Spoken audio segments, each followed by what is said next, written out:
அனைவருக்கும் வணக்கம். இன்று 12ஆம் வகுப்பு கணித பாடப்பிரிவில் அலகு 5 எடுத்துக்காட்டு 5.20 பார்க்க போகிறோம்பா. சரிங்களா? இந்த கொடுத்த சப்ஜெக்டுடைய கான்செப்ட் என்னன்னு பார்த்தீங்கன்னா, நீள்வட்டத்துடைய குவியம் கொடுத்துட்டாங்க, முனை கொடுத்துட்டாங்க, சமன்பாடு கொஸ்டின் கேட்குறாங்க. சரிங்களாப்பா? சின்ன டயக்ராம் போடலாமா? பாருங்கள், எக்ஸ் எக்ஸில் உட்காந்து, ஏன்னா ஒய் 0 இருக்கிறது எக்ஸ் எக்ஸில் இருக்குது. ஒரு டயக்ராம் ஒன்று போட்டலாம்ப்பா.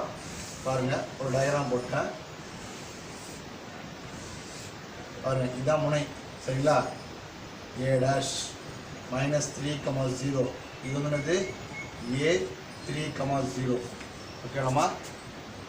முனை கொடுத்துறாங்க. குவியம் வந்து ஃபோக்கஸ். அப்போ வந்து எஸ் டேஷ் minus 2,0 இது என்னது எஸ் வந்து 2,0 கவனிப்பா.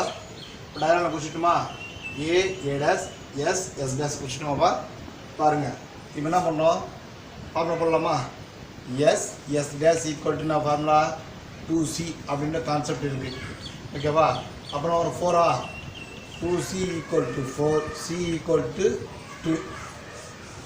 Next a dash equal to 6, sorry 2a சரியாப்பா? 2a ஈக்குவல்னா வரும் 3 + 3 6. ஓகேப்பா? அப்போ a ஈக்குவல்னா வரும் 3. ஓகேவாப்பா? இப்போ நமக்கு b தெரியணும். b² equal to a² minus c². a² minus c². So எவ்வளோ வேல்யூ என்னது? 3. 3 ஸ்கொயர்னா 9. 9 மைனஸ் 2 ஸ்கொயர்னா 4. அப்படின்னா வரும் 5. யார்? b². ஓகேவா?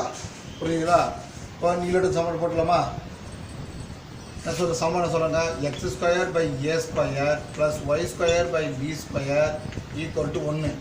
x² a² வேல்யூ வந்து 3. 3 ஸ்கொயர் பண்ணால் 9. ஓகேவா?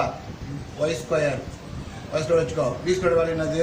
5 கண்டுபிடிச்சோம். 5 ஈக்குவல் டு 1. புரிஞ்சுக்கலாமா? நன்றி.